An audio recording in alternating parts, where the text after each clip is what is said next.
My name is Ove Gudmestad. I live in Tananger, close to the city of Stavanger on the west coast of Norway. I've been an SSE member since the early 1980s, and I appreciate very much the given opportunity to present my paper on Madagascar missionary local stamps to SCC. The reason for me to collect these stamps is that, well, I was brought up with talks about the missions.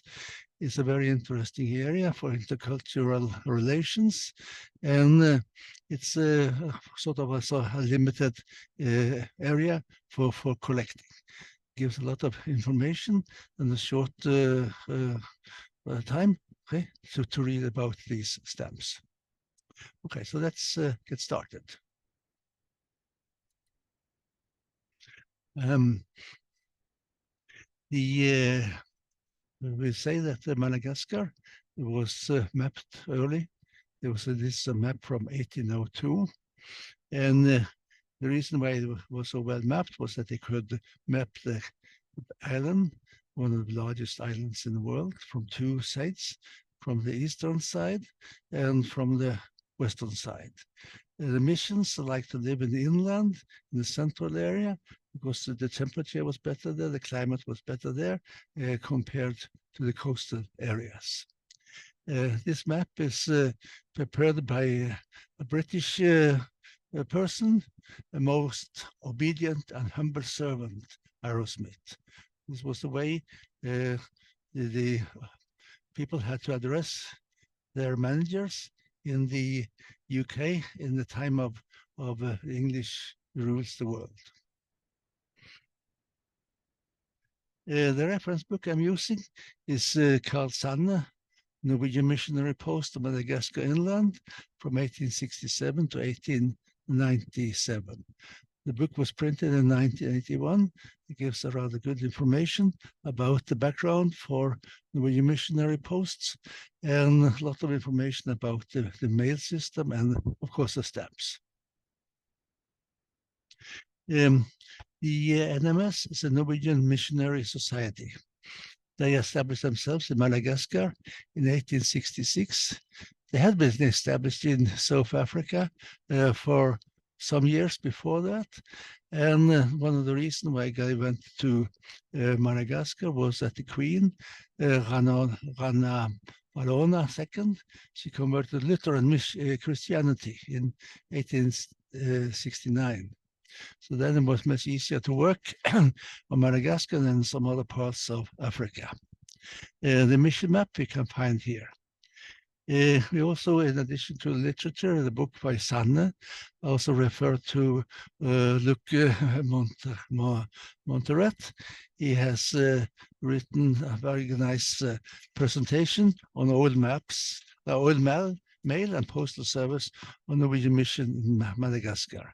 If you would like to go more in details about this issue on Norwegian mail and stamps and the postal service, please look into this link. It should work. It covers many other things I talk about in much more detail. And the Norwegian Missionary Society, it was established in 1842. That there was a couple of years later, a missionary, Hans Schroeder, was sent to Zululand in South Africa.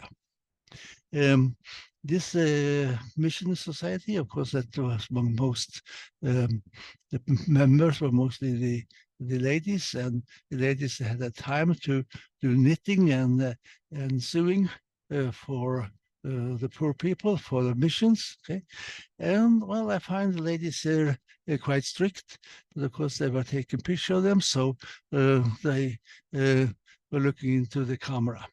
The two little girls here, they were probably the coming members of the society. The female, but this society of well, quite strict ladies, they had some very, very specific things in mind. They had the female voting rights from 1904, and this was very unusual at that time. And it was not until 1913 that the unanimous parliament, Norway, the Storting, decided to introduce the voting rights for women on equal terms with men. So the Mission Society, was 9 years earlier than the rest of the country. So that's a remarkable achievement and should be remembered when we say that these were strict ladies. So now I will first, before I go into the stamps and the postal service, I will talk about some perspectives on the work in Madagascar. And I will in particular mention Pastor Reinhard Aas. He came from a small village, Sand, that's Norifylke, on the fjord north of Stavanger. He was a missionary on the western coast of Madagascar. You can see there's a small area on the map to the right. He was a missionary on Morondava, okay, and the center was Bethel. It was a biblical name, okay. He was born in 1849. He came there in 1880 when he was 31 years old.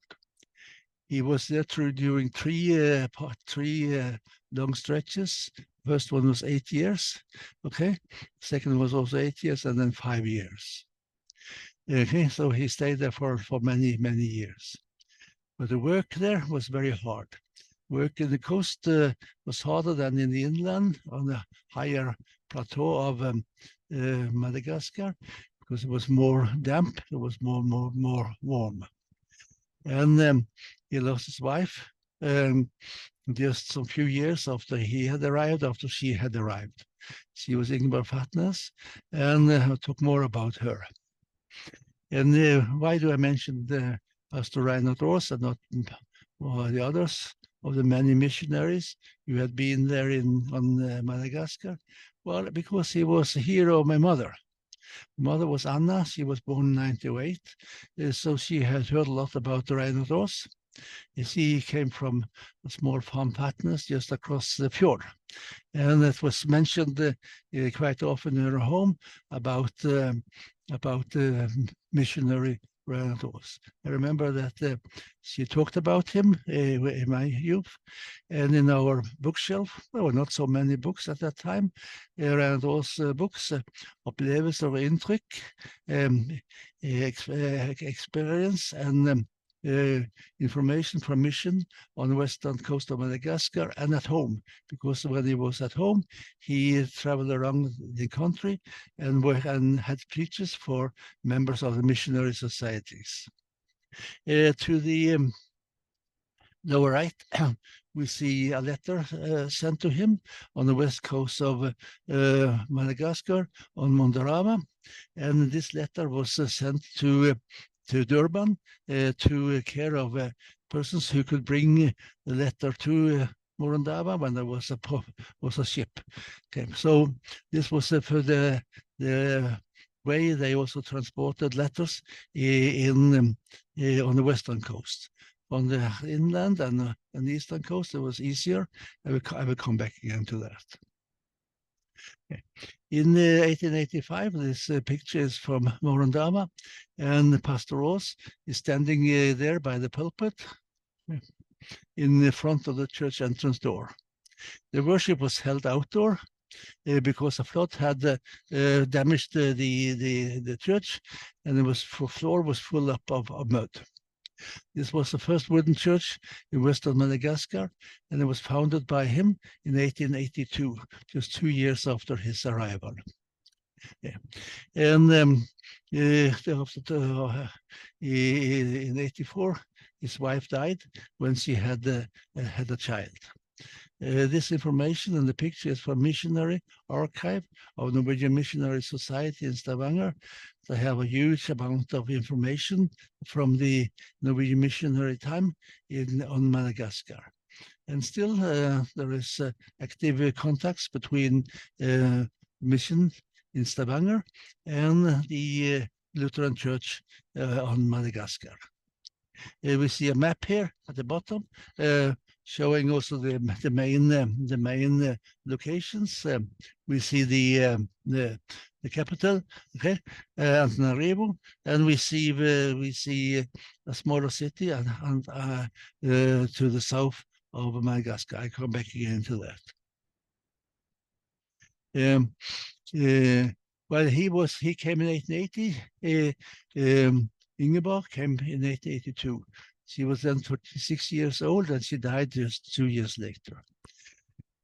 That was not unusual, because it was well, the climate was not very healthy.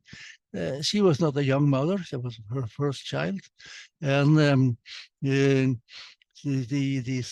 happened quite often that the female missionaries that died during childbirth. We see to the left a picture from the marriage, and to the right we see their marriage picture. She looks strict, but she was dedicated as a missionary, going there to marry a missionary. So that was also the normal thing.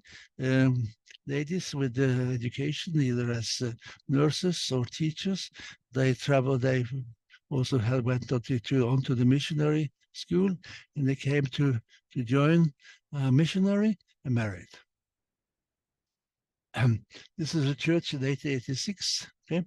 And then also had married with another missionary pastor, because it was very, very tough to live alone in such a climate, in such a place.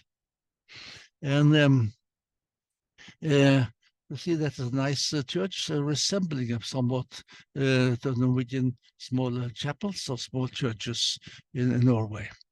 And it was the first wooden church on the western Madagascar, and we see that it was restored after the hurricane.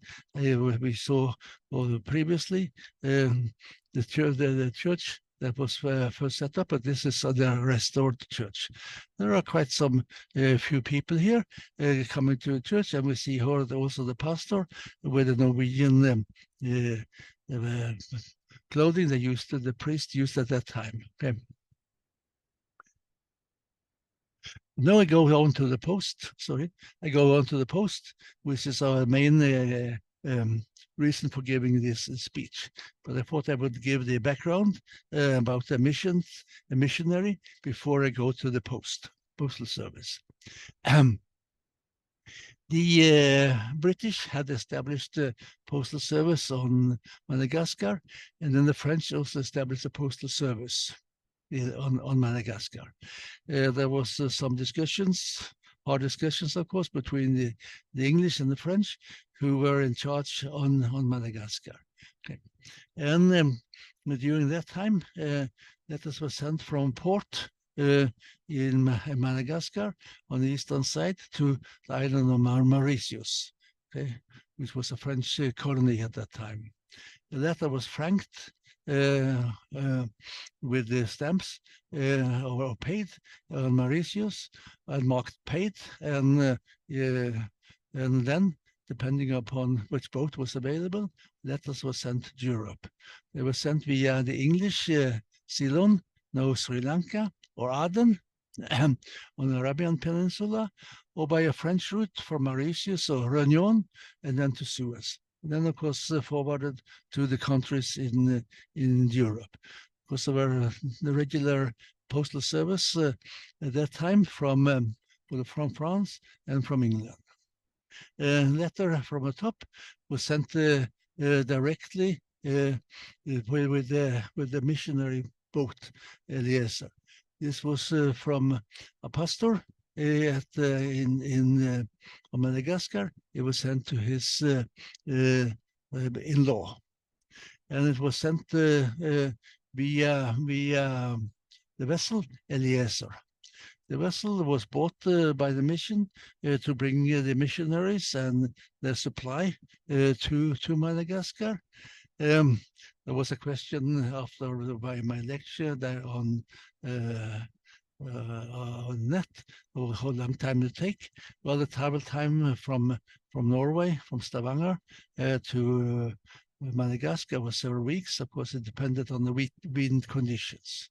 but it must have been much more pleasant to travel directly with a ship with a Norwegian captain and also some culture they knew, rather than being forced to go to France, to Cherbourg, or and then change over to another vessel, that a French vessel. To the right, we also see that there was a letter were sent from Norway.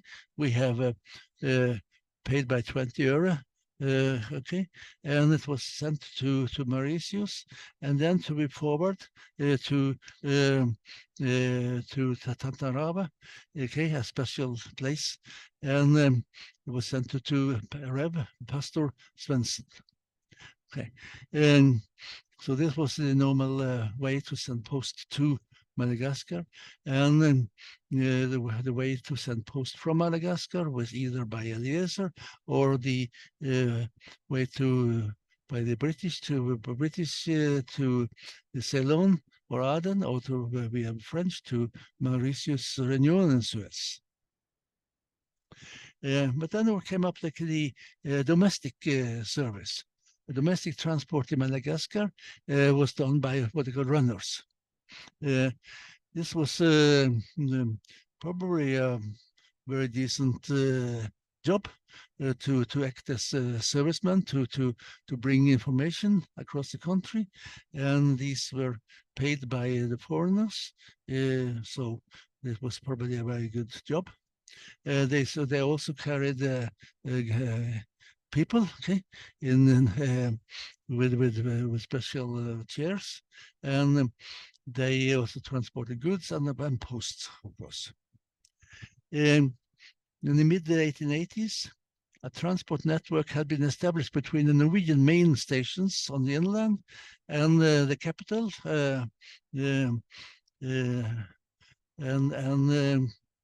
with using runners. It took 4 days from Antananarivo to Antsirabe. We saw on the previous map the capital, Antananarivo or Antsirabe, and the distance is not very large, but of course it was a quite difficult area to transport through. Okay, and in Antananarivo or Antsirabe, the mail was distributed to other stations from where NMS had their missionaries. At that time, this was inland transport, and the service was free for the users. And the budget for the transport was through the budget of the Missionary Society. Okay. That was okay as long as the mails had to be transported, was not that huge. And then let's look a bit on the currency they used in Madagascar at that time. They used the French riari. Okay, there was a French silver coin. You see, liberté, égalité, fraternité, which is French. Okay. And it had 27.1 gram of silver. This was equivalent to 1,008 grains of silver, okay, because they used the scale weights, okay, so they could very well adjust the weight by rice corn. Okay. And this was divided into Sikai and Amati era, which is 172 of the silver coin, equal to 14 grains of rice. Okay, so it's easy to measure on the scale exactly how much one area is equal to, and the area was divided into 10 vari, and that's equal to 1.4 grain of rice. Okay, that's more difficult to divide into a quarter of a grain of rice. But 5 variaventi will then be half a era, and that's 7 grains of rice. So 5 variaventi was easier to handle. The I took this picture here to the lower right from one of my reference books, and he said that Varidimenti is one out of 144 parts, but I think this the correct one should one out of 720 parts. Okay, so this was the currency they used on Madagascar. It was all based on silver and weight of silver. Silver coin had whether it's 930s silver as we have in Norway it was less. We don't know, but it was silver coin. So in 1887, that was 7 years after Oz had arrived, okay, they expressed at the Mission Congress that the amount of private mail became large. There were a lot of missionaries in the area, and they liked to be in contact. They sent letters and they also sent parcels, and particularly the amount of letters were very large, and it took considerable amount of runners to distribute or to carry all these letters around. So later in 1893, it was decided that I needed a postal charge for care for the private letters. They refer to a British monetary system. 1/3 of a pence shall be charged for private letters. For parcels, 1 pence. So it is 3 times as much. And that was a proposition from the head of the missionary group, Bakenvink. Okay, so then they decided to set the postage as 5 bari, and this is then it should be equal to 1/3 of a pence. And they printed these stamps. Okay, the first and second printing, they're almost identical, except for slightly different sizes, okay, which can be difficult to measure. And we have here at the bottom a copy of the first stamps for domestic private mail. I think that the proper stamp collector will also look at the paper quality and so on, and look for failures on the printing. The NMS is again the Norwegian Missionary Society, and it can be considered equal to local post. There's local post, a lot of local post services in Norway, in the cities of Norway during that period.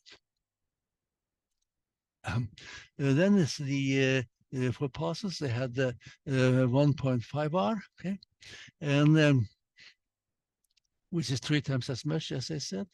And they have here a collect stamp that is cancelled, okay, in Ihoshi, a city much further south than the Antisirabe, the main capital. So the time to bring this letter from the capital to this Ihoshi local missionary station was quite long. That's also why many of the cancellations are with a date, so they can be seen when was actually the letter sent. To the right, we have a sheet of 12 stamps printed. Okay, that's the first stamp. The 1.5 bar is the second stamp. I have here a bit worn example of the first stamp. We don't see very much differences between different prints. Okay? They were printed in the same printing house where they printed also the Bibles or parts of the Bibles for distribution to the locals. It shall be mentioned that the Missionary Society, they did a lot of work with collecting words, how to write the gas language, okay? And they also collect a lot of information about the Kazakh culture. So many of those who have been visiting the missionary society in Stavanger, they prize a missionary for all the work that also was done in collecting historical evidence and historical tales, and also the how to write the language. Here is the 1.5 stamp, okay, which is the second stamp. You see there's a slightly different frame. Mm-hmm.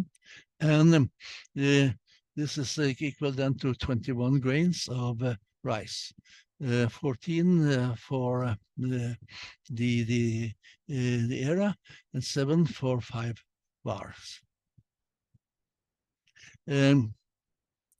There has been a question. There was a question also when I presented this to the SEC and after the discussion afterwards, how many stamps are actually printed. The records are not really available. Okay? I haven't seen any estimate. The son, he said the number of stamps was small, potentially in the order of 6,000. Okay? But the records, I say, are not available. These stamps were distributed to the 16 missionary stations in the interior of Madagascar and to the 3 stations on the west coast, okay? And to the headquarters in the capital. So there were not so many stamps that were distributed. That's also why it is quite scarce to get hold of these stamps, and the stamps put on letters and cancelled. There are not that many, and the prices for cancelled stamps and stamps on envelopes are very rare. Okay. Then it's the stamps number 3 and 4 were issued. They were the missionary also used the British postal system. The French accepted the local postal system Norwegians had established and the British, of course, would not accept this system. Okay, and then they had to have 1/3 of a pence and 1 pence and a third and fourth stamp. The printing house was this Bible printing house in Antananarivo in the capital. We have here 3 of these stamps that were used in 1894, and they were all stamped. They were all cancelled with a date. Okay. Importance of a date, as I said, is that then the receiver could actually know when this letter was sent. So if it took a long time, it's it still was able to, they were able to find out which date is they could estimate that the letter was written. Here again, I have some cancellations. Here are the first printing 5R, all with cancellations with date. To the left, we have a cancellation with a name and a date, and to the lower left, there's a cancellation the simplest way, just with a crossover. Okay, the ink they used was the violet or black ink. But the French, they had a reasonable connection with the French at that time. And also here is a couple of stamps cancelled with the French in the French system. Okay, in Tanarive. These are the 5-bar stamps. Okay. So there are also certain special special cancellations.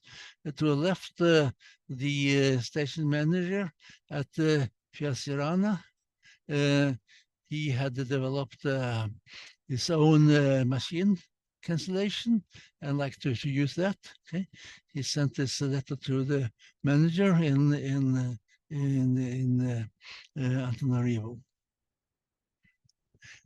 On the upper right, you see the distance from Antananarivo to Antsirabe, and that took 4 days according to the to the picture of the runner I showed.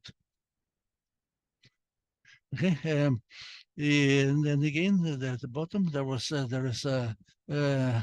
another stamp, very simple cancellation, just with a crossover.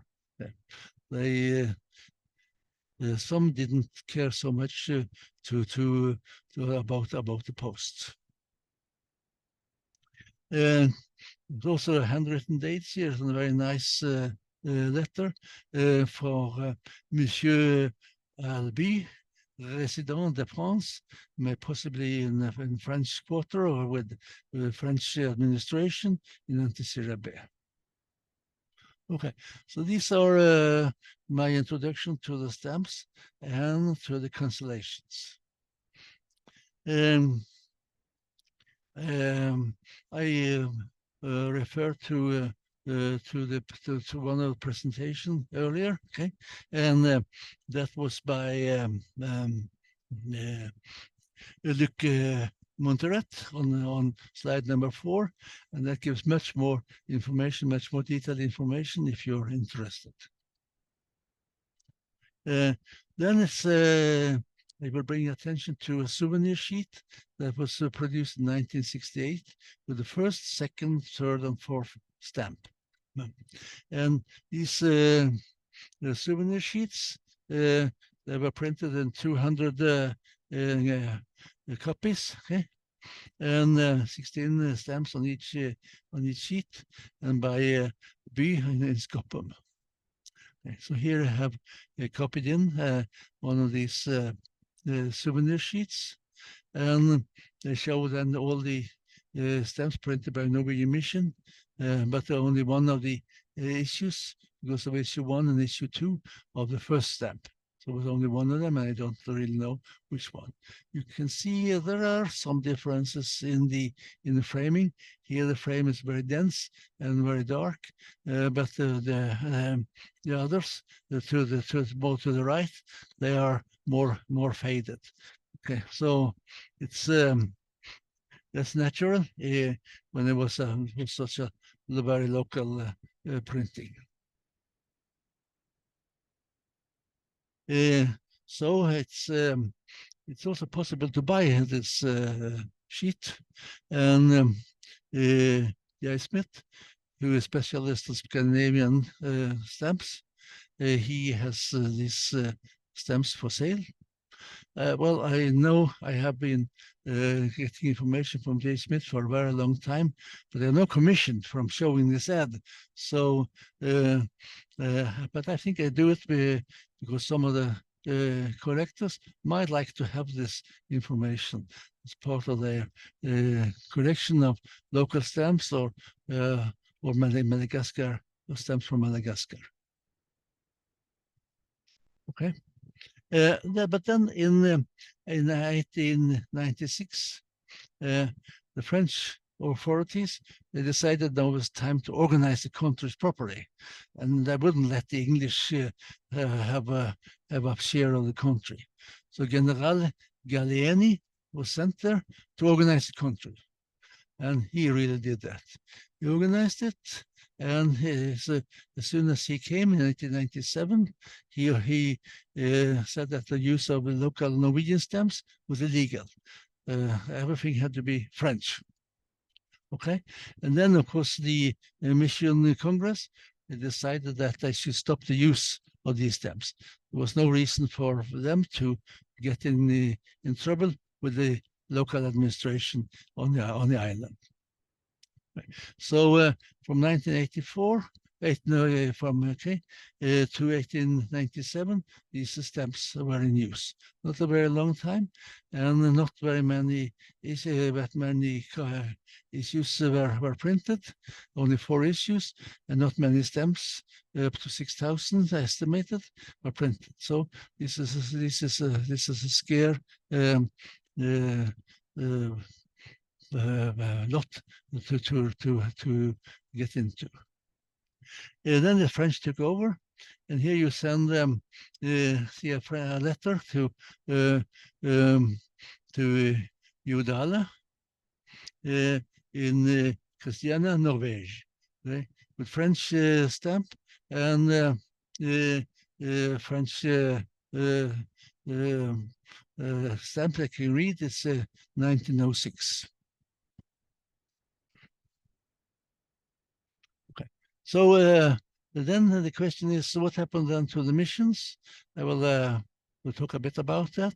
Okay, here the mission was alive. Okay, stamp part time of the stamp was just an interim part. Okay, and here is a pastor being ordinated. Okay, local pastor Arslan Jolson. Okay, and he is to the right of the mission pastor. Okay, so there should be this young man here who became a new pastor. And of course, the missions all over the world, they have very much focus on educating local pastors. He is sitting beside the mission pastor, Magnus Sveros. He has dressed up like a Norwegian priest, exactly the same way as they were when I was a child in church in Norway. And to the back here is Pastor Chusavik. He is the father of one of our good friends, okay, Kari Chusavik. She was married to a Norwegian pastor later, and she was living there on Madagascar until she was 16, returning home to Norway, and found come from Madagascar with life there, used to life there, and to the Norwegian society. There's a very, very huge difference already at that time in the 1960s. Okay. Here are also some of the stations mentioned. The society is still active and quite well organized. This is the board of Landsstyre from 2023 to 2026. I assume they will soon elect a new group of governors. Okay? We know some of them. I know that they are very active, okay, and very well respected in Norway. Of course, they don't focus so much anymore on sending a huge number of missionaries to Madagascar. They focus on educating the locals, and they have a special education center in Stavanger, missionary school, giving degrees at the master level. So the students taking their education there, they can also be pastors in Norwegian churches, priests in the Norwegian church. And they also focus a lot of cultural understanding. Did we do things correct when we came to Madagascar to work as missionaries in the 1870s, 1880s? That's a very important question, of course. And how do we understand the culture now of Madagascar? The culture is not necessarily the same as the political administration of Madagascar, which we know is very difficult. But of course, the basic culture is what we should understand if we work in a country. Okay, so next question is, what's in it for me? Well, sorry for saying it like this, but can I buy a missionary stamp? Okay, and here is from auction catalog, and it was the letter was said to be at least 500 Norwegian kroner, which is $50. It was sold for $120, and if you're a collector, this is normally in the budget for collectors. So it's possible to buy these stamps. This was the first stamp, and it has also the proof of that this is a real stamp. It's not a fake stamp. But there hasn't been found many fake versions of this stamp. I haven't seen any information about fake versions. Here is, however, the cost of an envelope. This is one of the most famous envelopes. Okay, it has a very high fee. Okay, and the estimate at David Feldman auctions. Okay, in 2022, 4 years, 3 years ago, is 50 to 60,000 euros, which is slightly more than 50 to 60,000 US dollars. So then you're talking about a lot of money, and not all stamp collectors would like to spend so much on their collections. Like me, I wouldn't really even consider it. I wouldn't even discuss it with my wife to buy it because I'm more interested in the history or background for the stamp collections. I sent this information to one of my friends who is collecting stamps from letters from Madagascar. And he said you should rush to buy. And if you put an offer, I will not give in an offer, so you cannot have competition from me. And he laughed for several months about that comment. And then there's an additional literature. It's a brochure prepared by Kristiansand Forlatt List Club. Kristiansand is on the southern coast of Norway. I don't have it available, but I can just show that the brochure was available. Here's again the missionary stamp from Peltman's catalog. You see here there's a fault here on the right part of the frame. So you can collect. There's a possibility to collect a lot of stamps with local damage or local failures. And again, this is a specialized collection by Feldman in 2010. From his catalog, I particularly noted this envelope here. This is an envelope sent the governor of Manabe. He addressed this to the Pastor Aas, I mentioned. Okay, and the governor, he is referring to his not only to his job as governor, but also to his family. He's a son, he says in the stamp, his son of Arai, see, and he's a grandson of Araiset. Okay, so this also showed this importance of family on Madagascar. So if you inherit sort of the friendship through the family. It's very interesting information if you like to work in this special culture. Every culture, of course, has its own cultural identity and cultural specialities. Okay? And the NMS, the Missionary Society, they have their own group for cultural understanding. They have also been giving education to many of the industry organizations in my area where oil industry has been important, how to understand the different cultures. And then there is a big presentation about Bob Mustacic from 2021 about the 150 years of political and philatelic turmoil on Madagascar. This covers a huge amount of information and 3-4 slides about Norwegian missionary stamps. Okay, but if you would like to go more into knowledge about the missionary stamps, I still refer to this second to slide 4 about Luc Monteret, which is extremely thorough. So, but this also gives some more about the total background of the British French, how the Norwegian local Postal Society was part of the postal system, and how the French took over, and how the Norwegian Missionary Society went to use the French postal system. So this is my presentation. It has been a pleasure to give a presentation.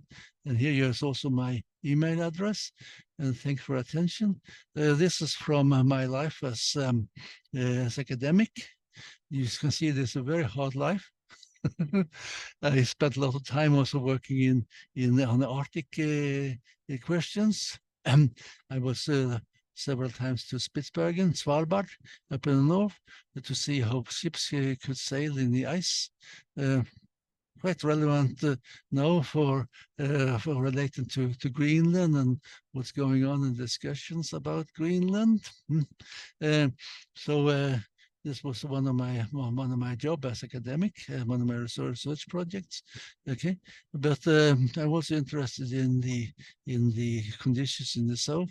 So the information from Madagascar was really in my interest, and in particular the stems and the cultural dimensions of working in different countries and how to work well with the locals.